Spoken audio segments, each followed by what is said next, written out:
In this video, we are going to have a look on fields around differential pairs, and also we are going to understand if they really need ground.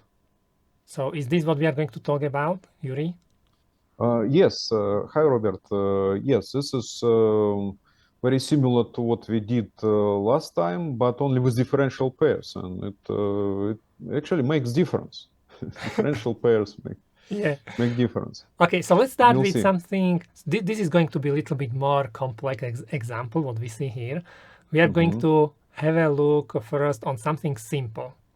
So, for example, differential pairs routed on top or bottom layer of a PCB. How these fields around differential pairs look. Let's just go to differential pairs. This one routed on top layer, and right here we are looking at the stack up with 100 micrometer or 4 mil substrate FR4, and I'm going to explain. I'm going to explain so everyone understands what we are looking at.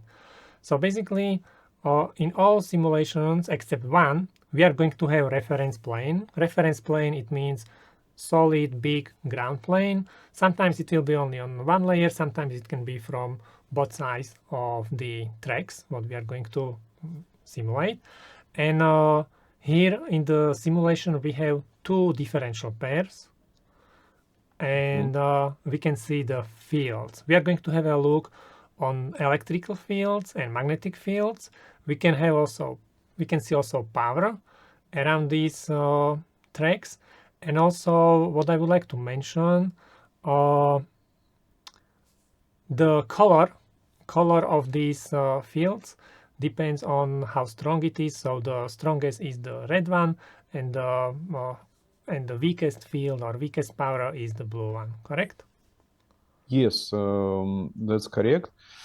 So right here we are looking at electric field at logarithmic scale. So we can switch to linear scale. I use logarithmics intentionally just to see the extent of the field. So on linear scale it's difficult. So if you get used to regular view of the field, you can see how it looks like. So the one and this is differential wave, plus 1, minus 1.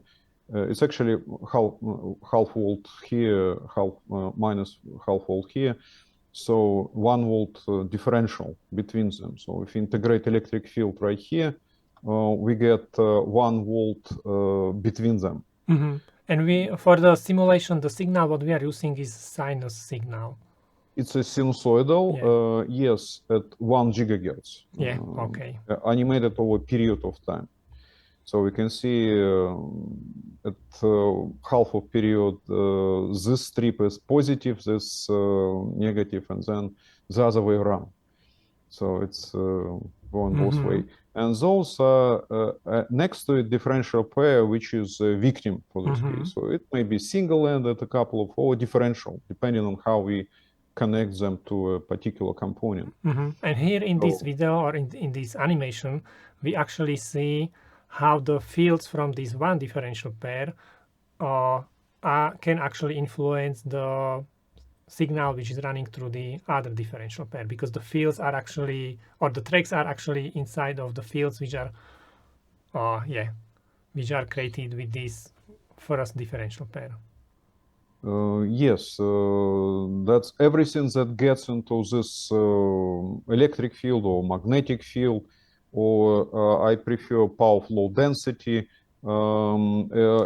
is going to be coupled. It may turn into crosstalk, may not turn into crosstalk. It depends on a lot of other conditions.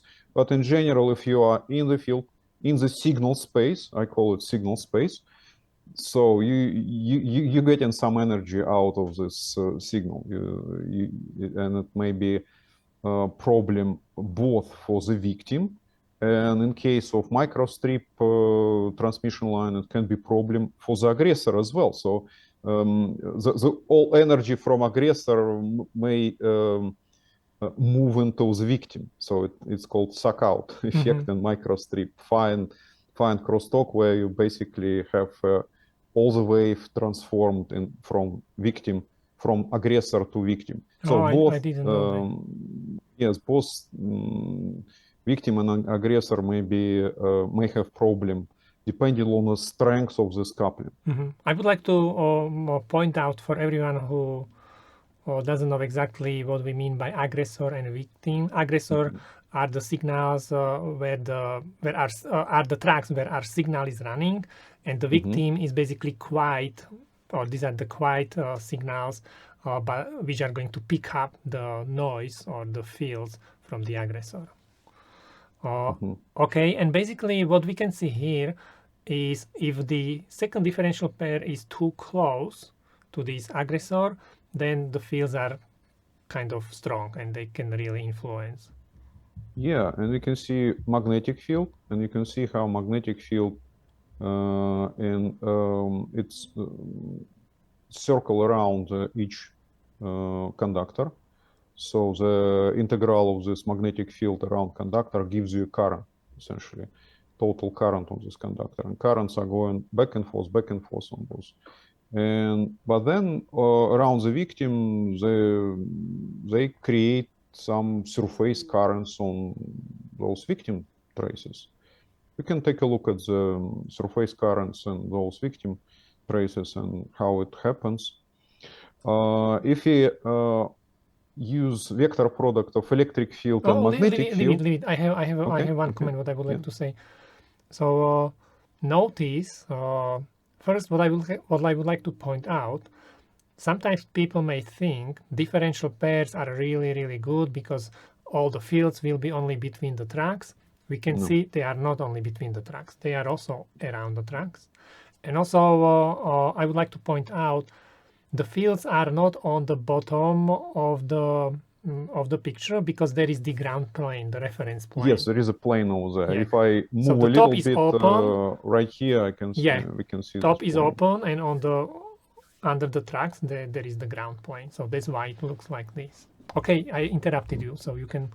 No, I just said that if we take a vector product of electric and magnetic field, we can get power flow density, which is watt per square meter. That's where the energy of the signal, and probably it's better to. It moves only along the structure, and we can see a scale here again down to minus 60 dB, and blue is below minus 60 dB.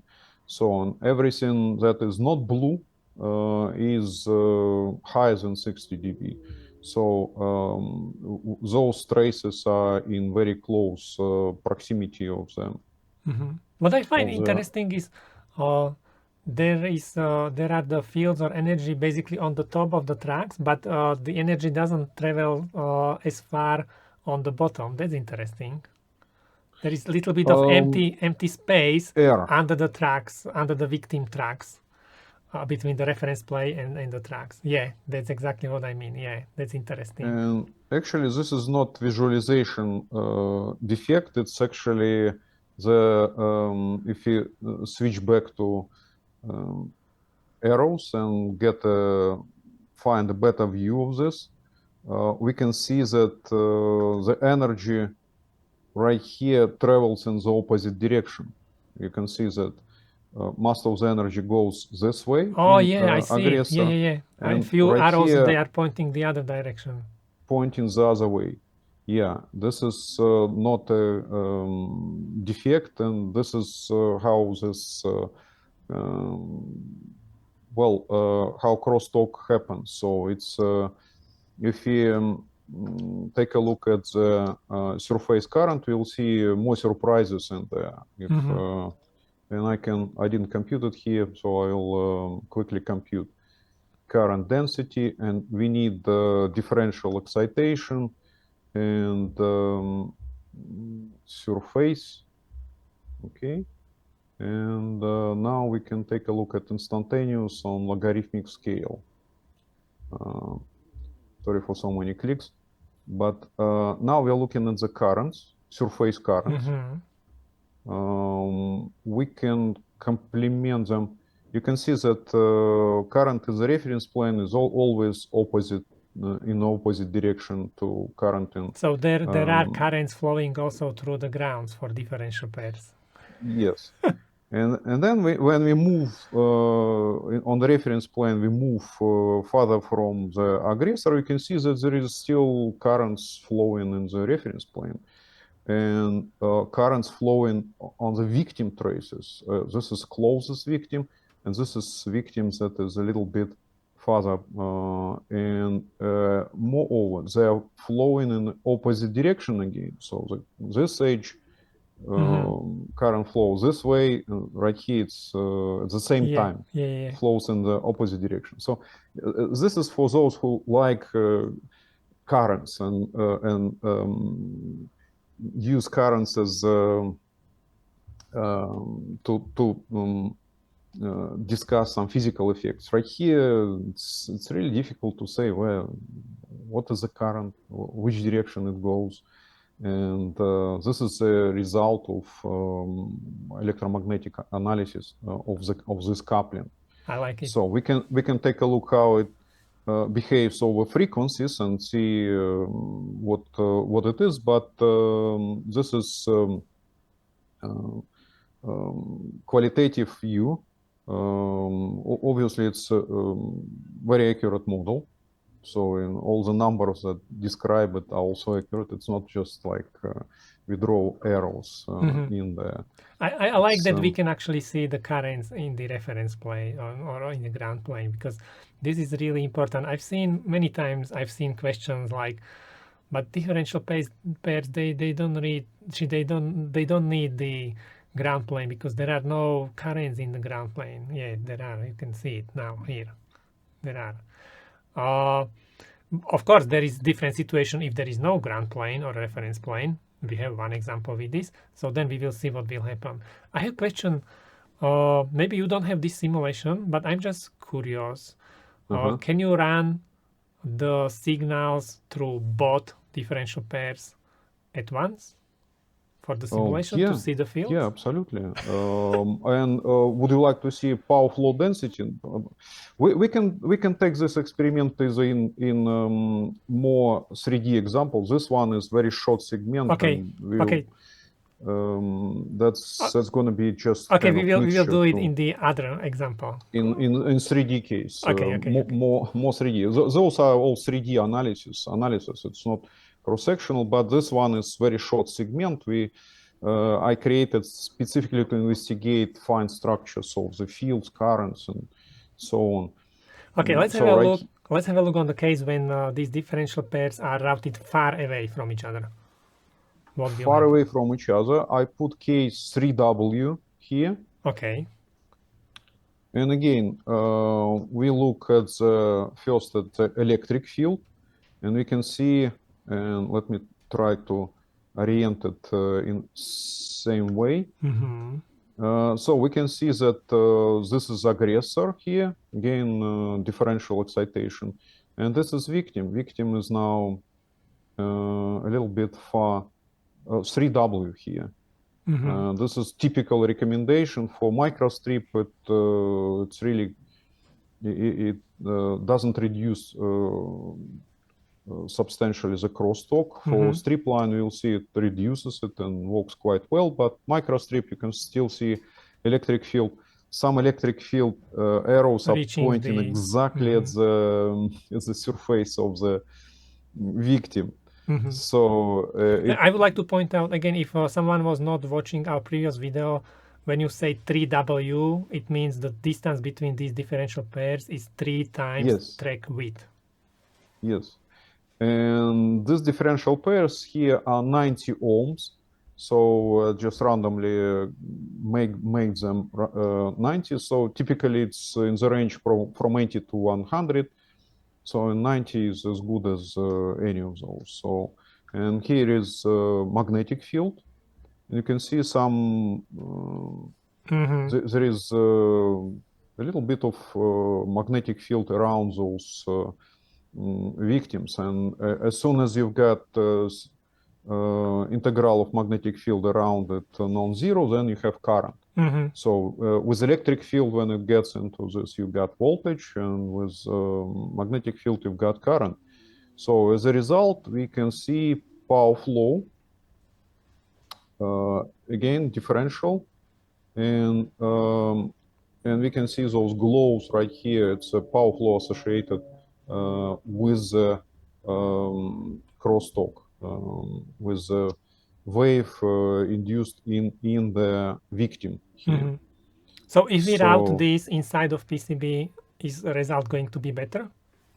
Oh, yes, we'll see it. This is microstrip. The problem here is this half space over the microstrips.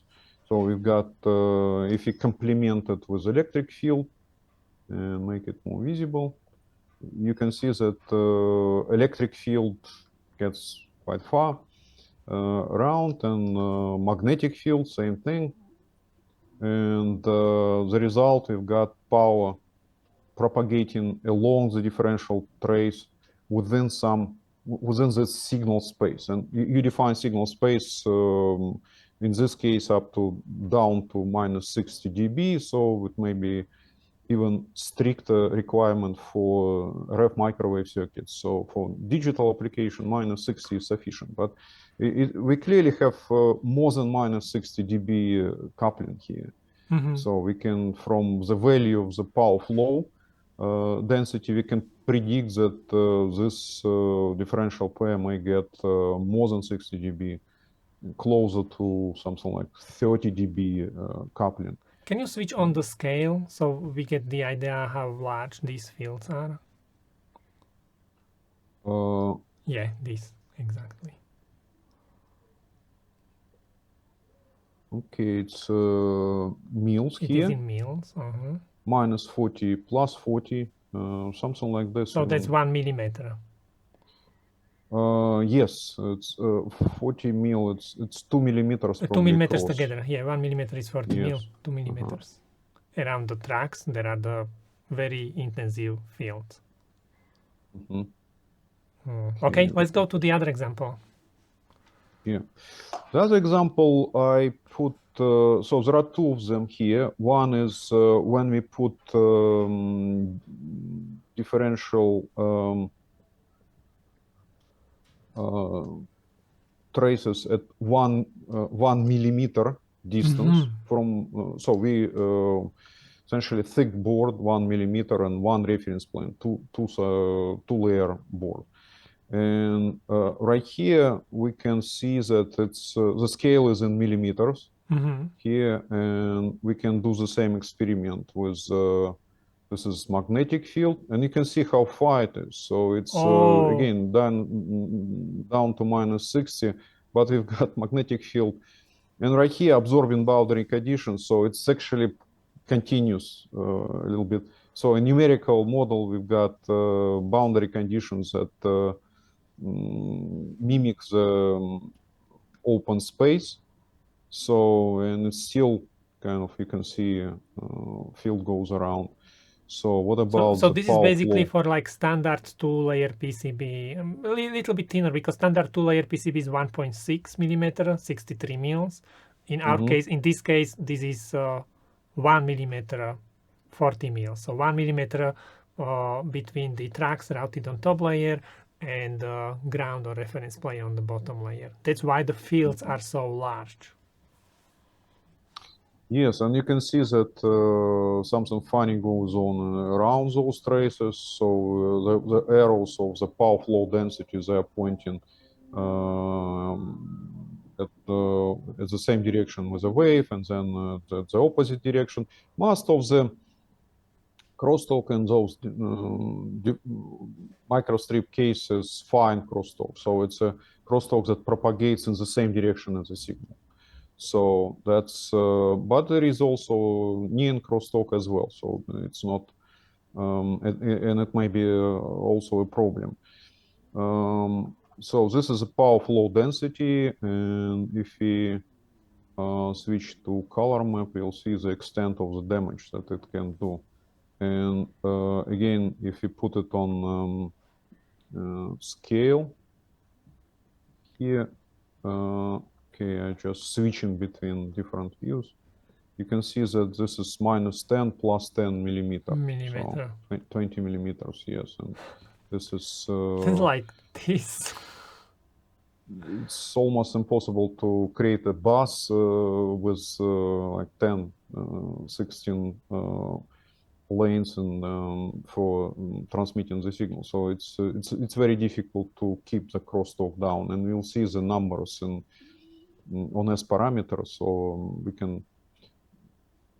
So even if you use differential pairs on two-layer PCB, the fields will be still really bad, even if they are differential pairs. Mm-hmm. Wow. Yeah, that's that's how it works, and the traces here are much wider. Yeah, because so, we are keeping 90 ohm impedance. Yeah, let me just see trace. Oh, it's at 1. Traces here. Yeah, 2 millimeters. Yes, 2 millimeters. Mm-hmm. So it's substantially. And I've got the case with 3W. Will it be better? Not really. You can see fields if they getting into 10 millimeter, as we saw. So we can still see electric field kind of pointing at this. So it creates some charges on the surface, and then magnetic field creates some currents. And so essentially we've got the crosstalk.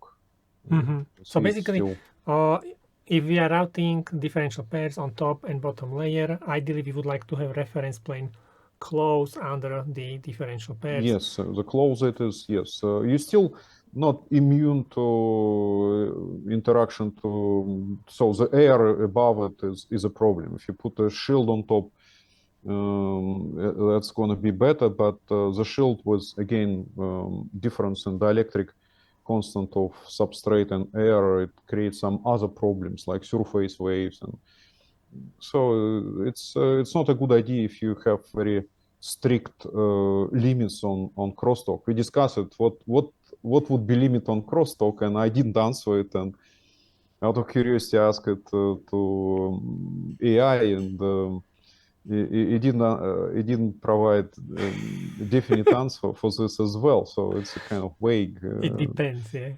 Yes. And usually it boils down to distance between the traces. Keep this distance or keep that distance. But if you keep distance like 5 W in some specifications, that's sometimes it's way too much. It is. I mean, then you're wasting space on your PCB. If you do the analysis and evaluate it, then you can say, well, that's I can make everything denser. And the density of the signal transmission now is companies are trying to move more data through smaller spaces, and naturally you have to basically simulate it, not follow those recommendations, but it depends on stack up. One thing it depends on stack up and materials and all this stuff. But, okay, let's have a look on the other example, because time is flying. Yes, yes. We still have many examples. I also created example without reference plane. Okay. So again, it's absorbing boundary conditions around this, and let me just switch to electric field first.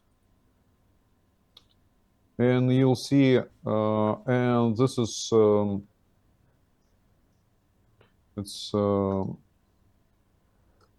this would be like two lines of wire or something, yeah, together.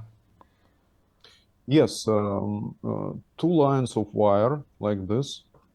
There are pieces of reference metal on each end, and differential excitation, 2 ports right here created to make it differential. So we can create those ports in different way. So essentially to put plus minus 0.5 into each of those structures. But this size here is much larger than what we, the traces are still 2 millimeter. and this impedance is I don't know what it is, but it's 120 probably, because of its to make it 100 I needed to push them much closer. So it's but look at how far fields are. They are basically, if we again switch to side view with the scale, we can see right here it's minus 15 plus 45 millimeters. It's 60 millimeters across, and you still have fields.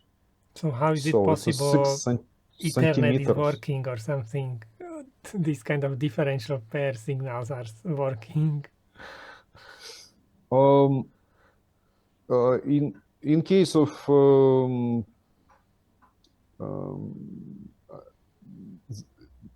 you need to twist them to make them work, but you cannot do it on PCB. Oh, so the twisting actually it does.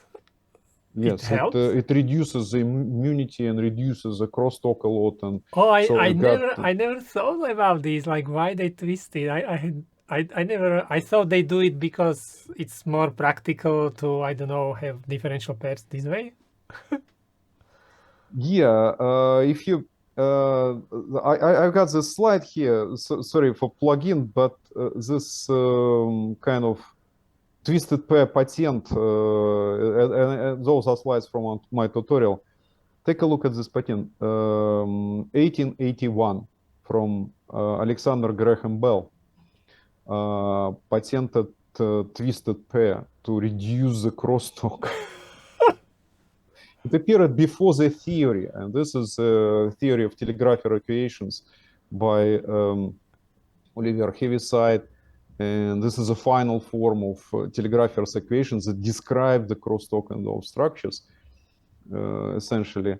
But immediately when the telegraph or telephone was born, crosstalk was a problem and twisted pair was born. And this is the transmission of a signal without proper ground. Oh, I learned they were something twisting new. the pair on the telegraph poles as well, so like to reduce the interference from trams or from electric sparks.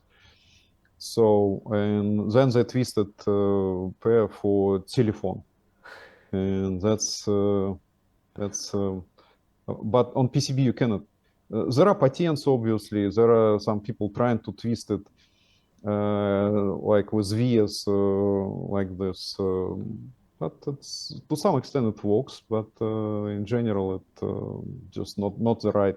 So what does it mean? format. Does it mean if you are using differential pairs on PCB, then ideally you still would like to keep reference plane under these tracks? Yes, when you keep the reference plane, you reduce signal space. Let's just call it signal space. So right here we're looking at the signal space. This is substrate which is spreading quite far. And if you have something within like 2-3 centimeters on top or on the sides up to 5 centimeters, you get it coupled to something. So it's susceptible to interference, and well, essentially it's it better works as antenna. So if you construct antenna on PCB, then you have to basically move the ground far or remove it completely, and that's why antennas look like on the edge of the board you got antenna. So no reference plane. So you need to match it to the external space. So essentially radiate, put the wave away. But right here, yeah, that's I wouldn't recommend to do it. It doesn't save anything. You see, I don't know how much copper cost to put a copper below, and better yet put copper on top and shield it, localized signal. Let's have a look. Let's put copper on top and bottom. So let's build differential pairs inside of PCB. Yeah, there is example like this here, and this is the one we started with. Yes, so let me just switch off this view because of they both kind of using computer power when they even during the animation. And this is where we started. We looked at the differential trace and stack up. Here is 100 micrometer on both sides. So it's a 4 mil here, 4 mil here. And traces are just a regular size. Again, 90 ohm, and width is 4 mil. 4 mil. So those are tiny traces. And we are looking at the electric field, again, differential signal. And we are looking also simultaneously at the surface current density. It's one type of the current that technically it's numerical presentation of current. So current can be presented in many different ways. One of the ways is surface current. So it's rather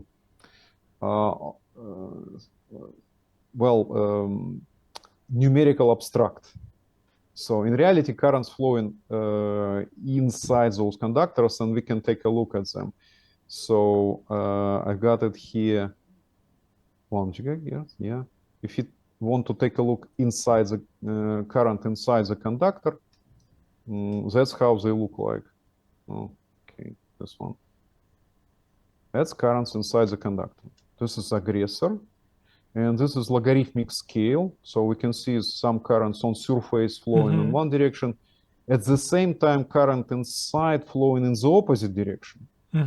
So which direction a current flowing? So, yeah, that's. Wow, I didn't know this.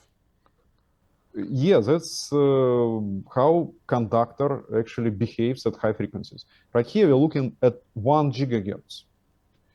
And we can take a look at 10 megahertz, and we'll see dramatically different picture. But still, I would like to point out, I've seen in comments in our last video, someone said like 1 gigahertz, that's high frequency. It's not high frequency. 1 gigahertz is not high frequency. Many memories are running at higher frequency than 1 gig.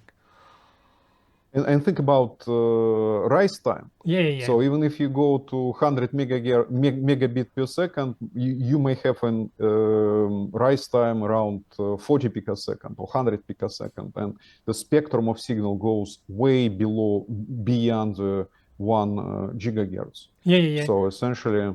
Yeah, but I wanted to point out like the biggest contribution, if you are running at 1 gigahertz, which is like normal frequency, will be still the 1 gigahertz signal, but it's something what is like normal. It's not something special. It's not ridiculously high. It's it's a borderline.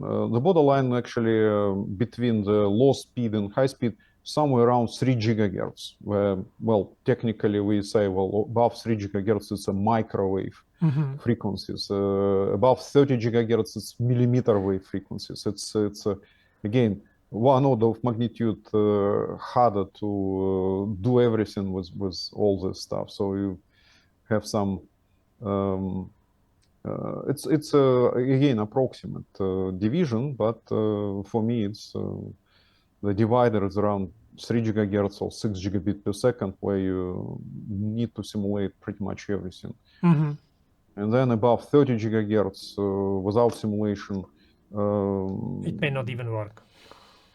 Yes, it's the probability of failure is increasing dramatically. Okay, so here again, I would like to point out what you just mentioned. Notice especially the victim. There are no currents flowing inside because there is the hole. All the currents are flowing only outside of the crack. So if someone is imaging like all the currents are flowing through the copper, all copper, no. For No. higher and higher frequencies, the currents are flowing more outside and outside of the tracks. Yes, and to feel the difference, I have computation at 10 megahertz here. Oh. And yes, you can see the difference. So 10 megahertz currents are, there is no skin effect. Currents are still slightly smaller inside the conductor because of conductor absorbs the energy of the wave that goes inside. And we can see that more or less they're more or less uniformly flow through those conductors. This is aggressor. And on the victim side, we can see them flowing in the opposite direction on both sides. As well, in closest trace of the victim, and on this one that is further apart, we can see the same picture. This is very interesting because I was somehow expecting for a lower frequency there will be lower crosstalk or something. No. Yes, the crosstalk is going to be lower. Yes, neon crosstalk and fine crosstalk at lower frequencies are lower, and the reason is, electrical length of a segment is smaller, so it doesn't do as much. You cannot get as much energy. It basically, when you length of segment get closer to quarter of wavelengths, to half of wavelengths, there are minimum and maximum over there, and that's kind of those numbers are discussed in my tutorial at DesignCon, and slides are available on our website. And for those who are interested, with the reference, obviously, there are books explaining this, why it's at low frequencies lower, why with especially fine crosstalk, it grows with the frequency, it grows with the length. Neon crosstalk, it saturates quite quickly as soon as the length of your transmission line is about the equal to rise time of your signal. So it in time domain, in frequency domain, the same thing. You get it peak at quarter wavelengths. I don't remember exactly, maybe mistaken, but we might ask AI for this, where the neon crosstalk peaks at which frequency. Okay, let's go back to this. So can we see the fields again? Yeah, the fields right here, electric field at 100 megahertz, and this is the current at 100 megahertz. The electric field doesn't look much different. I mean, if you compare electric field at 1 gigahertz and electric field at 10 megahertz, you'll not see dramatic difference. So there is still effect of more localization when you get high in frequencies. So field tends to be propagating in a smaller area, more localized. But this is visible only when you get to 30 gigahertz, 50 gigahertz, it just shrinks. And if you compare 10 megahertz and 1 gigahertz, and 1 gigahertz electric field, for instance, this is 10 megahertz, and this is 1 gigahertz. Visually you'll not see the difference. So it's still spread, and it still create voltage, but current, you can see that it's different. So we can again. Let's move them away from each other. Yes, let's move them away. And this is 3W example. Again, we switch to Oh, this is better. Yeah, and you can see right here, electric field goes way far. Why is it doing this? Well, this is open wave guiding system. So that's consequence. So if you put some electric wall here, then it will stop over there, or metal. Right here we put trace, and trace is a natural path for return current. That's why we saw those currents going in the opposite direction in this trace on this end specifically, because of it serves as return current, as a return metal, or so basically the in the same return way. currents, they may not flow only through the reference planes or ground planes, but also on the tracks. Yes, on any metal that gets into the space. So there are two layers of metal here. On this field view, they are not shown. But right here, we can see that the same thing. This return current gets flows in the reference plane as well as in any piece of metal that is around. And in this case, it happened to be another differential pair. So I have we a can. question. So why it goes? It looks like it goes like about the reference plane, or It's just visual effect of the arrows. They because they are longer, begin. so the field Yeah, is they are stronger. longer, Okay, I so they are understand. not getting into Yeah, the yeah, I reference understand. I metal. understand. So you can see that the stems of they Yeah. originated at the kind of right here. Yeah, yeah, I And then understand now. I the understand. length of the arrow is so that's They start at the edge of the reference plane and they go above. yes, Of, yes, right, in very small distance from the reference plane, because of as soon as you get into a reference plane, then the electric field is completely different in there. yeah, So it's mostly tangential within the structure. So it associated with the current. So current flowing in the reference metal creates the electric field, but not the electric field from outside that goes into perpendicular direction. That's what we see here. It's always getting to surface, it gets perpendicular. We can see it, well, right here. So right here we got magnetic field. And you can see again, it spreads here and goes around. So create some currents again. Those currents. But it doesn't go as far as before. As in microstrip case, this is the same distance as. Oh, I mean, when these fields, magnetic fields, they don't cover both victims, so it's better. No, yeah. no. In this case, yes, it's better, and obviously power flow. You can see it's almost in the blue area.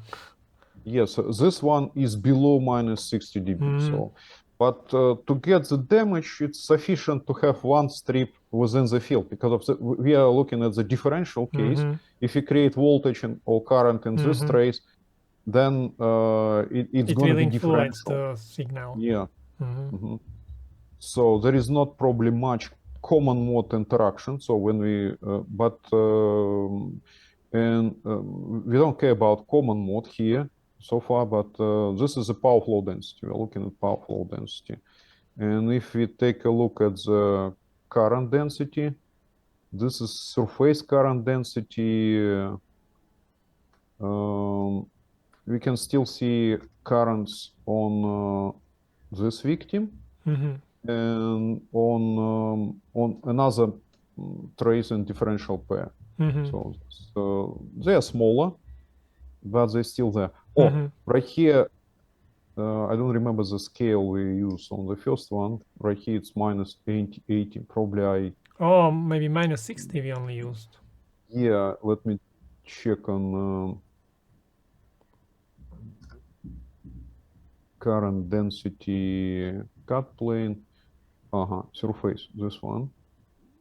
It was minus 60 60 dB here. Yes. So yes, can you put it on same scale? Let's see how it looks. On same scale, if we put it on 80. No, put the other one on 60, because we have all the examples on. Okay, let's just put the other one on 60. Yeah, that's we need to reduce 1 0 here. Yeah, it's 60 now. And on 60, yeah, we don't see current in this victim tray. So, and this one is really small, and that's consistent with the current in the reference plane. So you can see as currents in the reference plane become smaller and smaller and smaller. If we put right here 5W, we will not see them at all on this scale. Maybe at minus 80 we will see them, but minus 80 is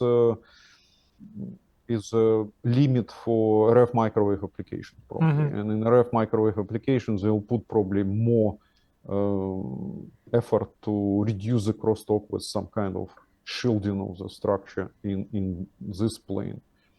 Okay, so what is the next example? What do you have? The next example, there are a couple of examples like microstrip case with parallel segments. Yes, and me too. This is superposition of few views. Cross sectional view right below the traces, this color pictures. Then 3D view in form of arrows. If I zoom in, you'll see a bunch of arrows. And cross section in this area just to show the extent of the field. And that's basically how crosstalk happens in the structure. So let me see if there are, this one will turn off few those things, and there is a cut plane right above the traces. You can see this is what happens in the air now. So this is right below traces. We can turn it off. That's the reference plane, yeah. Yes, and this is microstrip case, substrate, about the same size of, right here, traces 16 milli, I think it's not 2 millimeter, but, and this is what happened above the traces, and this is one step above. So we can see that we go up, up, up, and we still see the fields, and they are very spread. So essentially they are like this. You can see the superposition of the whole thing, and yeah, that's well. Let's just. So this is the worst case. This is when the reference plane is far away from the tracks. No, right here the reference plane is actually just 8 mil. So it's 8 mil. 8 mil. Yes, it's not the worst case. The worst case would be much worse, I think. This is. But it is still quite big. Yes. Well, if we take a look at the extent, right here is 25 mil, 100 mil. So it's about 100 mil extent in this direction. So it's not really big. It's a few 2.5 millimeters. 1.5 millimeter, yeah. Yeah, it's but that illustrates the problem why you cannot get crosstalk reduced substantially in microstrip configuration.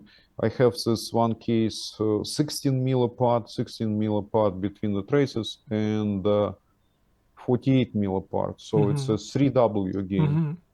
So the only consistent thing consistent in these examples is this distance is a 1W or 3W. So I didn't preserve all the details of stack up and yeah, it's fine. It's fine. I understand. That's enough. Yeah, and so this one is more practical. I took the stack up from one of the test boards we had, where we verified all the analysis and so on.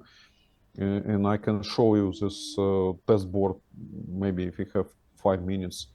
But this is very interesting because basically it looks like on the board, differential pairs, they kind of behave almost exactly same as single-ended tracks?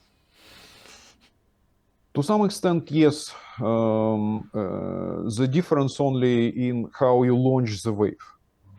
So when I define the wave, I said, well, I have plus minus here. I use 180-degree phase to rotate the phase of one of sinusoidal signals at this location.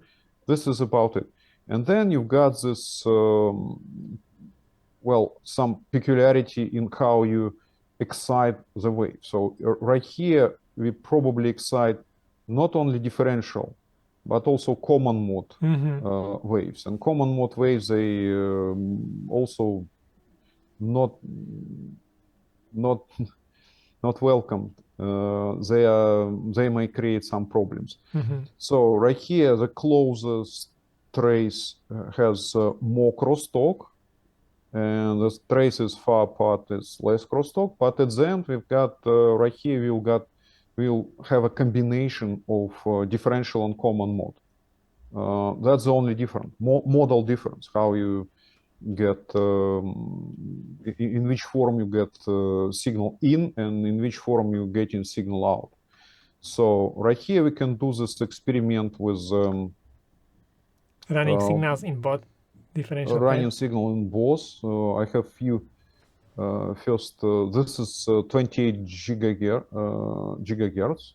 So you can see how spread the field, and I use 3D form here to illustrate that those green arrows here, it's a crosstalk at the level of minus 30, and this is 3W distance. So you can see that it's getting in there. So we can take a look at when they propagate, signal propagate in both. This is IO1, this is IO3 here. And we can compute it at right below the traces, just at 16 power flow density. I put 180-degree magnitude, 1 volt, 180-degree. It's a 1 volt differential. Z and coordinate, I wrote it down, 31, right below. Okay, and switch to instantaneous and logarithmic. And color map. Oh, yeah, power flow, I need to put few more zeros right here because of I need scale to minus 60. Okay, I actually need to add one row here, and excitation at port 3, port 1, 2, 3, 4. I need port 5 and 6. Port 5 and port 6. And port 6 we put 180. So this the difference in phase doesn't matter actually. So it will just define the phase of the signal at the ends. Okay, let's just instantaneous color map and logarithmic 1, 2, 3. Yeah, and this is a power flow density, and you can see that there is a little bit of difference in phase here. So you can see those bubbles here. They are traveling in. Because the one track is shorter.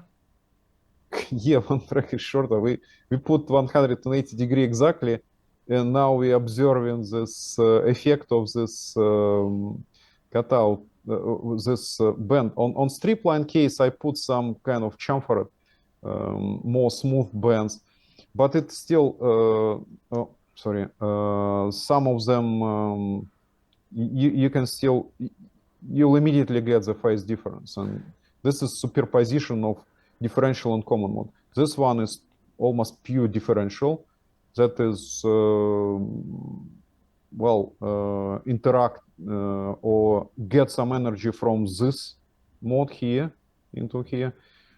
It's difficult to see it because of the level of interaction is below 30. But this is still interesting because for someone who never seen what actually makes the difference if the differential pair routing is not in phase, then they can very nicely see here what does it mean it's not in phase, because when we have the sinus, we can see the sinus is changing or is in zero in different places in different tracks, and that's bad. We would like to have them align in one line in one place. Just try another one. You wrapped like this.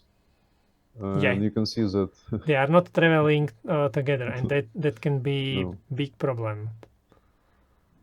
Yeah, if you essentially it's a conversion of differential mode into common mode. Yeah.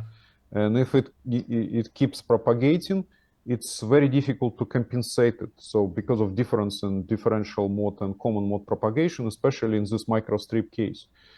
In strip case, strip line case, differential and common mode propagate at about the same speed. So you can compensate this length difference either immediately after it happens or a little bit after. It's either way. That's why we do the small waves on one of the tracks, so we adjust the crossing point again. Yeah, they have to be done properly with impedance control again, so not to make this impedance discontinuity, but in general it works okay. But in microstrip case, you have to compensate it almost immediately after it happens. Otherwise, the best way to compensate is if you turn left, you have to turn right. But if you turn left, left, left, you have to then compensate it immediately, almost for every turn. And otherwise, the phase difference between two modes increases, and at the end, you will not be able to compensate it. Okay, so what is the next example? What do you have? Next example is pretty much similar strip line, where basically I try to simulate this. So this is inside of PCB, eh? Yes, this is inside of PCB. There are two reference planes here, if I do it like this, so above and below. And so the same thing is 16 gigahertz here, not 1 gigahertz, so I put 16, more realistic for 32 gigabit per second, for instance, signal. It's like Nyquist frequency. And we can see that with 1 W distance, they interact quite substantially. And we can see the crosstalk again. Near, fine crosstalk. And so let me see what here are. There is same for 28 gigahertz. Again, color view is for right next to traces, below traces, and those arrows is in the space around the traces. So we can see that wave propagates along the aggressor, and then it gets into victim. This is at 20 gigahertz. And then we move them, I move them 3W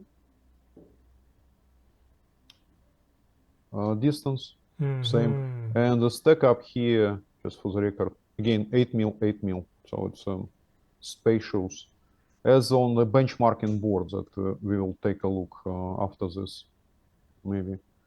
So we can see that right here, we don't see crosstalk at the level minus 60 dB.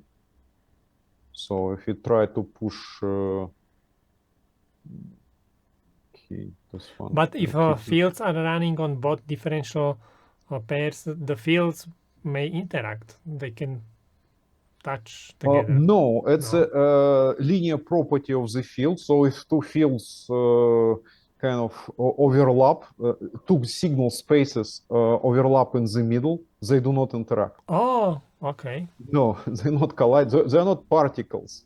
So if they would be particles, then they would collide. But fields, they kind of easily propagate through each other, like without.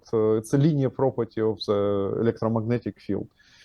So if we put additional field into this port 120, port 5, 6, now I know 5, 6, 180, okay, and we'll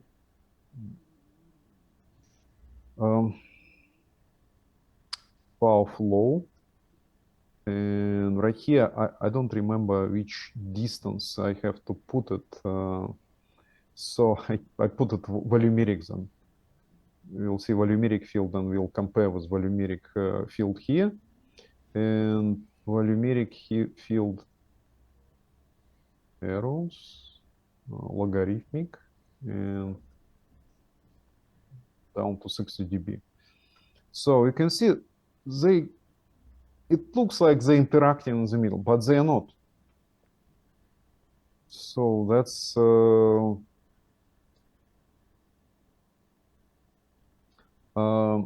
only interaction happens when right here, if we get back to this, oh, sorry, it should be like this.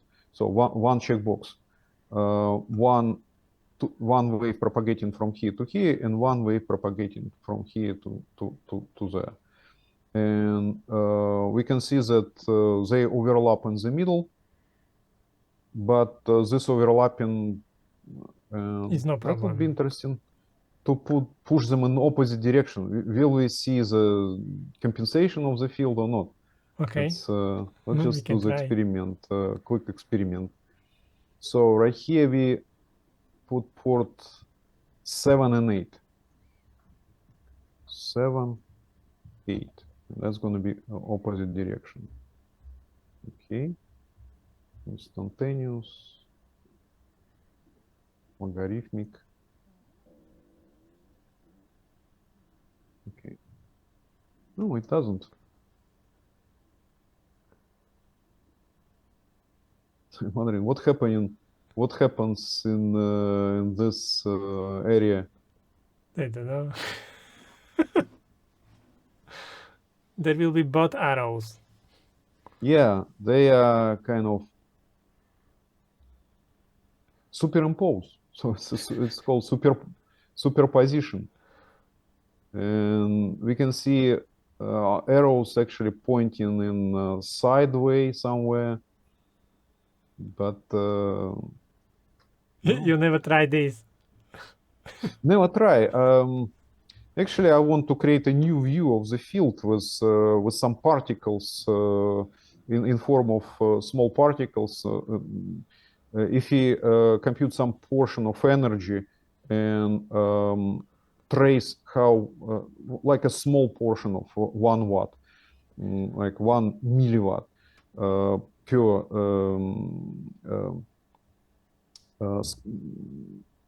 like let's say 1 milliwatt, and then trace it through the whole structure, how it gets from one end to another. There are papers, publication recently on this. People want to trace how the energy actually get from one location to another location. So maybe next time I will create a view of this more kind of. So you can even see the losses, like it's weaker and weaker and weaker. Yes, those that energy that is lost will just disappear. So this particle will disappear. But energy that gets through, it gets through somehow. And in this case, this is just power flow animated at one location. So we see just one arrow right here, but we don't see how this moves, how the actually energy moves through the space. Yeah. And that would be interesting to see in this particular case, because of right here we got some energy flow in an opposite direction in this interface between, but nothing. At the same time, they interact in exactly the same way. So there is no difference with in amount of energy transmitted from one to another. It doesn't depend on what happens in the victim. Okay. So victim may be without signal, or may have signal, or signal may go different ways. It's still the same interaction. So the most important is the signal of the one differential pairs doesn't reach the tracks of the other differential pairs. Yes, this is the most important part of this. So if we take a look again at one differential pair, it reaches it a little bit at the level of minus 60 dB. So they're going to be crosstalk somewhere around this number here. It's still in there, and we don't see it. But if we move it a little bit, just add 1 0 here, we'll see a lot of additional effects, which are, let me just make it more clear. You can see that there are some energy propagating with the signal that is quite far away from, and that's at the level minus 70 dB. So that's, and that energy essentially gets coupled into this trace here. So very small arrows getting into those ports and get into the victim. Okay, but, what is the next example? Or did we go through everything? Yes, pretty much. The last example is this one. Okay. And this one CMP, this one Crosstalk 32 platform. Actually, I got a picture of it here. That and how it was I've seen measured. the board actually multiple times. It's like a very large, yeah. It's almost half meter, like this, by half meter, and there are a lot of them, of different variations. One of the variations we use for validation of our software to validate Spark oscilloscope from LeCroy in 2011. And this is was a beta modification of this first board created for validation of crosstalk, actually, specifically to validate crosstalk, and that's a big deal. Even now, you can see solvers that do not really simulate properly crosstalk, and this platform is available from Wild River for the validation. So you can basically take it, measure so you can measure it, validate, and then you compare it with the results from your simulation. With the result of your simulator, and we provide Symbior kits, so-called, and the latest incarnation is called CMP70, which we are working right now with them on a kit for CMP70. But this is one of the older platforms. And so let's say we want to find crosstalk on this board. So now we are going to have a look at numbers. Yes, we're going to look at the numbers. And first, we just take a look at snapshot, and that's called electrical rule checking. Again, as last time I demonstrated it on real board. Right here, it's a test board that basically validate all the numbers. And you can see Symbior goes in real time in simulation of the whole thing. And now we see crosstalk at different locations. So the largest crosstalk is right here, 70 millivolt, and those parallel lines. There are 3 differential pairs, just 1 W apart. 1 W apart. So you can see the largest crosstalk. And then there are smaller crosstalk. This one is 2W, then 3W, 4W, 5W.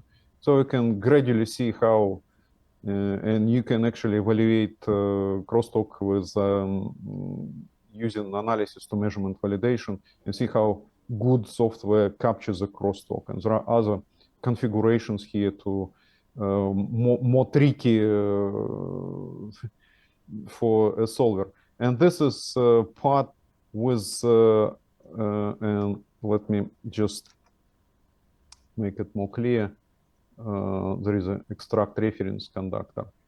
I needed to extract it with a reference conductor to see why this is red, and yeah, that's a part without reference plane. So specifically created to evaluate how the solver will handle this. And in a moment we'll see. You see, no reference plane. This is all the reference and around. And right here, and on small segment, we can get the largest crosstalk per unit length here. So basically what will happen, we already seen the examples today. So it goes like very small field, small field, small field, and then there is no reference plane, so the field is... Yes, exactly. You need to include large area, and quasi-static field solver actually used here because of electromagnetic solver will take it a relatively long time to simulate. But here we simulated it in real time with a quasi-static field solver in less than a second for the whole board. So I didn't pre-compute anything here. Well, I did pre-compute 3D models, and this is, let me just move it a little bit apart. So this is preliminary analysis with electrical rule checking. But if you want more evaluate any crosstalk metric, anything you can imagine, we use 3D electromagnetic analysis. I just run 3D psi analysis here. That's it. Click OK. And it uses pre-computed launch model that looks like this, coaxial launch.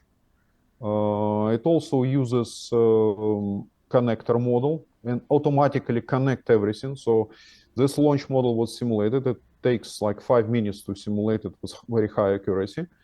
And then it combines everything. And right here, we see the results as well as a model created by Symbion. So in every, right here, those are 3D discontinuities simulated with 3D electromagnetic solver. So nothing on crosstalk here.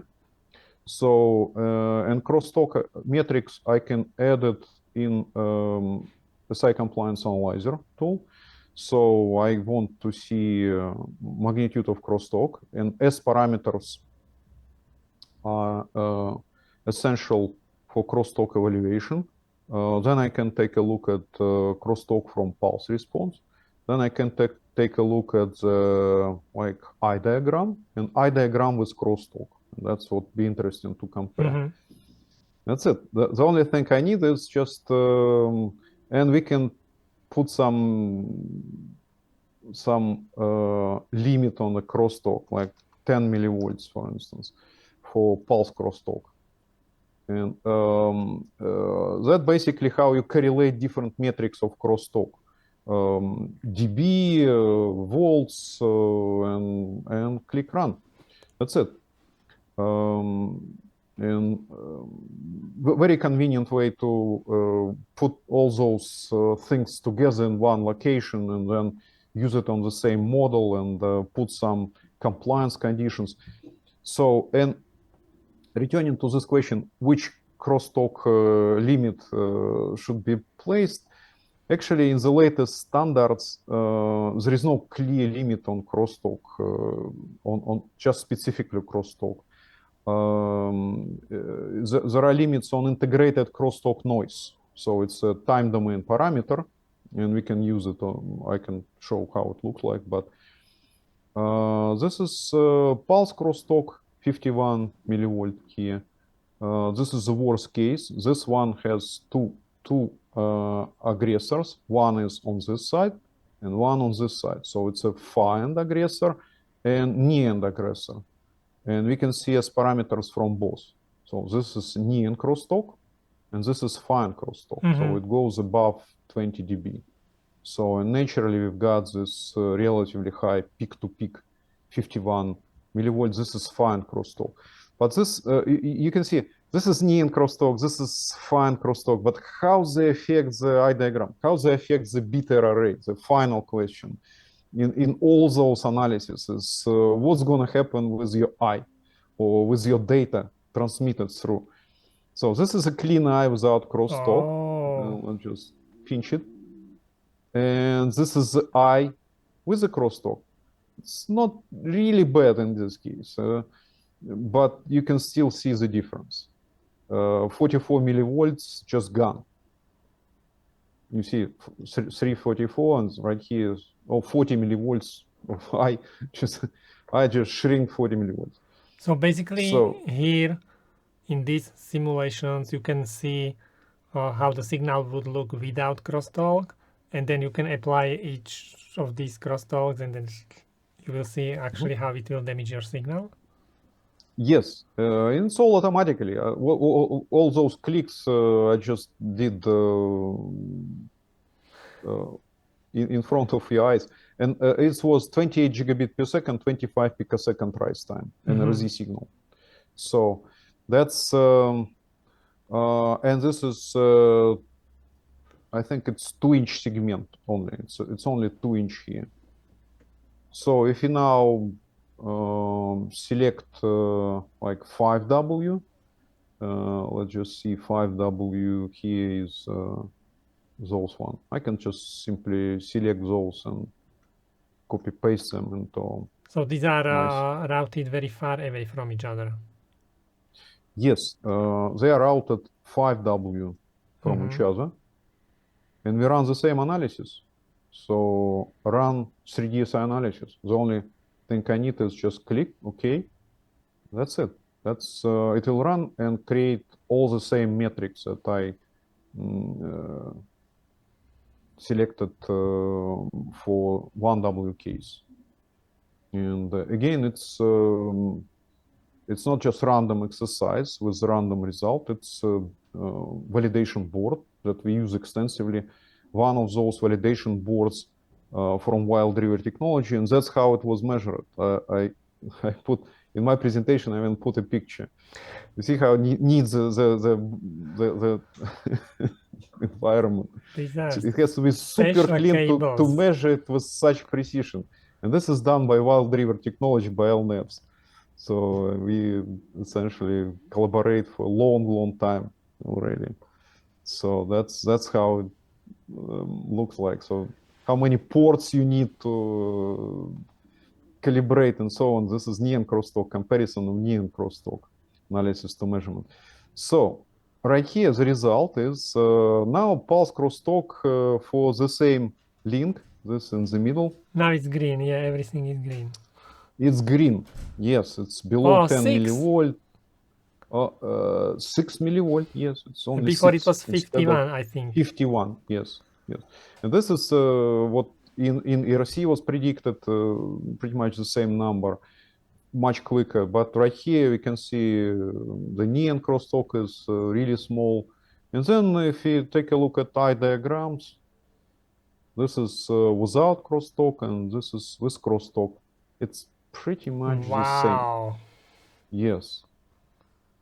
So this is what makes difference between 1W and 5W. Yes. The crosstalk, it's uncorrelated bounded noise.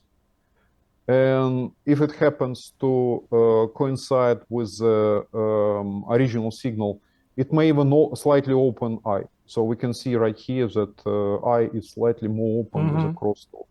But if you run the second time, this is a random process. So sometimes crosstalk happens at those cross sections. So it shrinks this one a little bit. But sometimes it happens here. But when it's small, it's difficult to say where it will happen. So it's so that's basically everything for today. Yeah, everything for today. I see, Robert. Okay, I would like to say you have late night or my day has just started, so I can go forever. Yeah, I have evening. Sorry.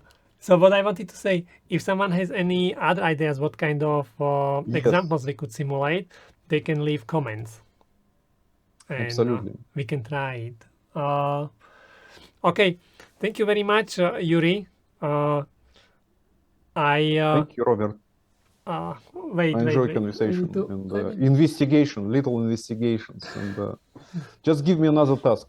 To what would you like to see next? And that's for you and for your viewers as well, and for our viewers. And Yeah, if anyone has any ideas what we could try to simulate, then leave comments. And because I think this is very interesting, and it helps everyone to understand a little bit better what is happening on PCB. So that's why I really like these animations. yeah, those are insights from electromagnetic analysis, I call. So that's I think those are ways to visualize everything and to understand. Very important to, well, at the end of the day, if, for signal integrity engineers especially, but for layout engineers as well. So when Yeah, they have to start thinking about signal space, yeah, definitely. referencing signal space and all this stuff. And we didn't touch even VS, but that's another part. We did create video about VIAs, so if anyone is interested, then I will attach a link Oh, okay, yeah. somewhere here, or also maybe in description, and they can watch it. But the area is evolving. Actually, preparing for one of my recent presentation at DesignCon, I have read about 180 papers on VS, and those mostly recent one. You can imagine that from IEEE transactions, and put about 40 in the review of what's happening in the space of VS. It's not much happening in Crosstalk actually, but in VS it's a evolving area. Okay. Thank you so much, Yuri. Thank you, Robert, and it is always good to talk to you. And thank you, everyone, for watching it. Thank you. Bye. Goodbye. And that's everything. Thank you very much for watching this video. By the way, we are preparing some very interesting tutorials, so if you don't want to miss them, hit the subscribe button. If you want, you can also check out our FedEval online courses, where you will find everything important from basic board design up to advanced hardware design and PCB layout. The link is in the description. That's all for this video. Thank you again. Don't forget to leave your comments, and see you next time. Bye.